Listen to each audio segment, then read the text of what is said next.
Hi hello ನಮಸ್ಕಾರ. ನೀವು ನೋಡ್ತಾ ಇದ್ದೀರಿ ಕರುನಾಡ ಟೈಮ್ಸ್ ಡಿಜಿಟಲ್ ಮೀಡಿಯಾ. ಕರುನಾಡ ರೌಂಡ್ಸ್ಗೆ ಸ್ವಾಗತ. ಇಂದಿನಿಂದ ಮಹಿಳಾ ಏಷ್ಯಾ ಕಪ್ ಕದನ. 8ನೇ ಟ್ರೋಫಿಗಾಗಿ ಭಾರತಕ್ಕೆ ಅಗ್ನಿ ಪರೀಕ್ಷೆ. ಕಹಿಯಾದ ಸಕ್ಕರೆ, ಕಣ್ಣೀರು ತರಿಸುವ ಈರುಳ್ಳಿ. ಸಕ್ಕರೆ 75 ರೂಪಾಯಿ, ಈರುಳ್ಳಿ 65 ರೂಪಾಯಿ. ಅಡುಗೆ ಮನೆಯ ಬಜೆಟ್ಗೆ ಬೆಲೆ ಏರಿಕೆಯ ಬಿಸಿ. ಪ್ರಧಾನಿ ರೇಸ್ನಲ್ಲಿ ವಿಜಯ್ ಸಂಚಲನ. ಮೋದಿ ರಾಹುಲ್ ಬಳಿಕ 3ನೇ ಸ್ಥಾನಕ್ಕೆ ತಮಿಳುನಾಡು ಸಿಎಂ.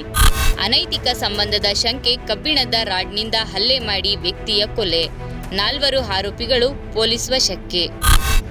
ಡೆತ್ ನೋಟ್ ಬರೆದಿಟ್ಟು ಕೆರೆಗೆ ಹಾರಿದ ಯುವಕ. 4 ವಿರುದ್ಧ ಗಂಭೀರ ಆರೋಪ. ಚಾಮರಾಜನಗರದಲ್ಲಿ ತನಿಖೆ. ಕೊನೆಗೂ ಕರ್ನಾಟಕದ ರೈಲು ಜಾಲಕ್ಕೆ ಮಂಗಳೂರು. 119 ವರ್ಷಗಳ ನಿರೀಕ್ಷೆಗೆ ತೆರೆ. ಮೈಸೂರು ವಿಭಾಗದತ್ತ ಹೊಸ ಪಯಣ. ಮಂಡ್ಯ ಜಿಲ್ಲೆಯ ರಾಜ್ಯಾತೀತ್ಯ ಆರೋಪಕ್ಕೆ ಟ್ವಿಸ್ಟ್. ವೈರಲ್ ಪತ್ರದ ಹಿಂದಿನ ಅಸಲಿ ಕತೆ ಬಯಲು. ಕಟ್ಟಡದ ಅಳತೆ ತಪ್ಪು ಹೇಳಿದ್ರೆ ದಂಡದ ಬಿಸಿ. ಬೆಂಗಳೂರಿನ ಪ್ರತಿ ಆಸ್ತಿಯ ಲೆಕ್ಕಕ್ಕೆ ಮುಂದಾದ ಜಿಬಿಎ. ನೇಪಾಳ ಪ್ರವಾಹದ ಭೀಕರತೆ. ಈಶಾ ಫೌಂಡೇಶನ್ನ ಕೈಲಾಸ ಯಾತ್ರಿಕರು ನಾಪತ್ತೆ. 77 ಮಂದಿಯ ಬಗ್ಗೆ ಸದ್ಗುರು ಕಳವಳ. ಯಾರನ್ನ ಸೇರಿಸಬೇಕಾದರೂ ತೆಗೆಯಬೇಕಾದರೂ ನನ್ನ ಬಳಿಯೇ ಬರಬೇಕು ಎಂದ ಕೇಂದ್ರ ಸಚಿವ ಮಲ್ಲಿಕಾರ್ಜುನ ಖರ್ಗೆ.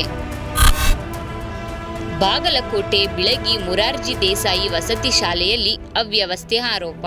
ಪ್ರಾಂಶುಪಾಲ ಮತ್ತು ನಿಲಯ ಪಾಲಕರ ಅಮಾನತಿಗೆ ಆಗ್ರಹಿಸಿ ಪ್ರತಿಭಟನೆ. ಬೆಂಗಳೂರು ಚಿನ್ನದ ಮೊಟ್ಟೆ ಇಡುವ ಕೋಳಿ. ನಮ್ಮ ಬೆಂಗಳೂರನ್ನು ಮತ್ತಷ್ಟು ಸುಧಾರಿಸಬೇಕು. ಕೃಷ್ಣ ಬೈರೇಗೌಡ. ಮಣಿಪುರದಲ್ಲಿ ಮತ್ತೆ ಹಿಂಸಾಚಾರ. ವಾಹನದ ಮೇಲೆ ಹೊಂಚು ದಾಳಿ. 4 ನಾಗರಿಕರು ಬಲಿ. ಹಬ್ಬದ ಸೀಸನ್ನಲ್ಲಿ ಬೆಲೆ ಏರಿಕೆಗೆ ಬ್ರೇಕ್. 41 ಅಗತ್ಯ ವಸ್ತುಗಳ ಮೇಲೆ ಕೇಂದ್ರದ ಕಣ್ಗಾವಲು. 579 ಕೇಂದ್ರಗಳಲ್ಲಿ ದೈನಂದಿನ ನಿಗಾ. ಕೈಲಾಸ ಯಾತ್ರೆಗೆ ತೆರಳಿದ್ದ ಧಾರವಾಡದ ರಾಕೇಶ್ ನಾಯಕ ನೇಪಾಳ ಪ್ರವಾಹದ ನಡುವೆ ನಾಪತ್ತೆ.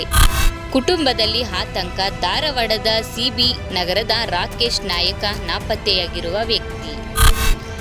1 ಕೆಜಿ ಮಟನ್ಗೆ 1250, ಚಿಕನ್ಗೆ 700. ಮಂಡ್ಯ ಜೈಲಿನಲ್ಲಿ ರೇಟ್ ಫಿಕ್ಸ್ ಆರೋಪ. ವೈರಲ್ ಪತ್ರದ ಬೆನ್ನಲ್ಲೇ ತನಿಖೆ. ತುಮಕೂರಿನ ಶಿರದಲ್ಲಿ ಆಘಾತಕಾರಿ ಘಟನೆ.